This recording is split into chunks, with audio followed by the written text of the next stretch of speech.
Kadang, sebuah pertandingan sepak bola itu lebih dari sekedar 90 menit loh. Dan duel antara Napoli melawan AS Roma ini, wah ini bukti nyata. Ini bukan cuma soal skor, tapi soal panggung drama, penebusan dosa, dan lahirnya pahlawan yang nggak terduga. Yuk kita bedah ceritanya. Skor akhirnya 2-2, tapi jangan salah, skor imbang ini sama sekali nggak ngebosenin. Ini bukan cuma sekedar bagi-bagi poin, tapi ini adalah hasil dari sebuah pertarungan yang super sengit sampai ke detik-detik terakhir. Bayangin aja, Napoli hampir aja kalah di kandang sendiri. Mereka ketinggalan 2 kali, tapi mereka nolak buat nyerah. Dan akhirnya, gol penyemak kedudukan yang dramatis itu datang di menit-menit akhir. Nah, inilah yang bikin pertandingan ini jadi istimewa banget.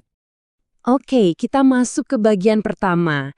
2 kali tertinggal, tapi tak pernah menyerah. Pertandingan ini bener-bener kayak roller coaster deh. Roma unggul duluan lewat Malen. Terus Napoli ngebalas lewat tendangan roketnya Spinazzola. Roma unggul lagi lewat penalti. Sampai akhirnya gol penyeimbang yang ditunggu-tunggu datang di menit 82. Aduh, penuh drama banget kan? Nah, kalau kita lihat statistiknya, ini ceritanya jadi makin menarik. Lihat deh, Napoli itu dominan banget, baik penguasaan bola maupun jumlah tembakan. Tapi Roma, gila, klinis banget. Cuma 2 tembakan tepat sasaran, dua-duanya jadi gol. Ini nunjukin betapa efisiennya Roma dan sekaligus betapa Napoli butuh banget seorang pahlawan buat mengubah dominasi mereka jadi hasil yang nyata. Sekarang kita masuk ke bagian kedua, gol debut sang penyelamat. Dan pahlawan itu pun muncul. Namanya Ellison Santos, pemain yang baru direkrut bulan Januari.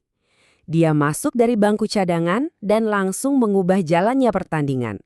Golnya di menit ke-82 itu bukan gol biasa loh.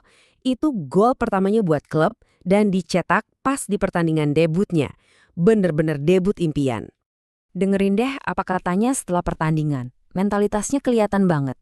Ya, dia senang secara pribadi tapi ada sedikit kecewa juga karena timnya nggak menang. Ini nunjukin kalau dia tuh haus kemenangan buat tim, bukan cuma buat kejayaan pribadi. Keren. Penampilannya yang eksplosif dan gol penyelamatnya itu jelas nggak luput dari perhatian.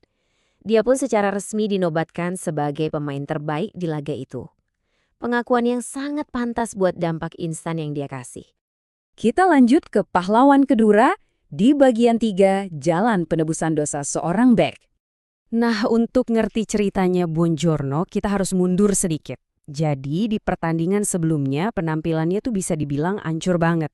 Dia bikin 2 kesalahan fatal yang berujung gol lawan, sampai-sampai harus ditarik keluar. Jadi, pertandingan melawan Roma ini adalah panggung pembuktian dia.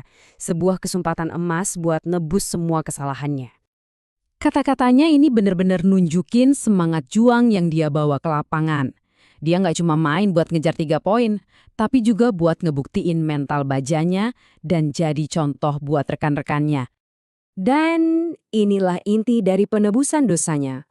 Perjalanannya tergambar jelas dari kalimat ini. Dia pernah jatuh, dihujani kritik, tapi dia memilih untuk bangkit lagi dan jadi lebih kuat.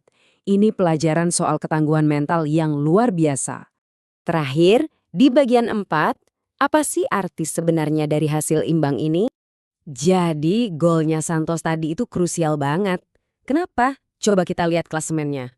Hasil imbang ini ngejaga Napoli tetap di peringkat 3, unggul 3 poin dari Roma yang ngejar di posisi 4. Di persaingan seketat ini buat masuk 4 besar, setiap poin itu harganya mahal banget. Buongiorno sekali lagi negasin fokus timnya. Karena udah tersingkir dari kompetisi lain, target mereka sekarang cuma satu dan sangat jelas. Dapetin tiket ke Liga Champions musim depan. Jadi, kisah penebusan dosa pribadinya ini nyambung langsung sama ambisi besar klub. Nah, ini dia poin pentingnya. Pertandingan ini nunjukin kalau Napoli punya semangat juang yang luar biasa. Kayak singa, mereka nolak buat kalah. Tapi pertanyaan besarnya adalah, apakah semangat hati singa ini aja cukup buat ngebawa mereka ke 4 besar? Atau mereka butuh lebih dari sekedar semangat buat bisa bersaing sampai akhir musim? Coba deh kita renungkan bareng-bareng.